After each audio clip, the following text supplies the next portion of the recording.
देखें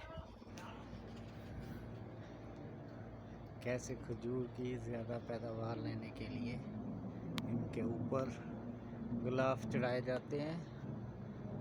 और ये तकरीबन सेम काफ़ी बड़े बड़े गुच्छे हैं बंधे हुए खजूर के तख्त के साथ। इनको गुलाब फैलाए जाते हैं।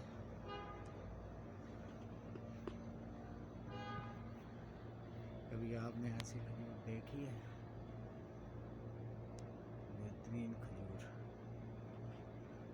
सऊदी अरेबिया में खजूर की पैदावार बढ़ाने के लिए, उसको ज़ाया होने से बचाने के लिए लोग ऐसे करते हैं।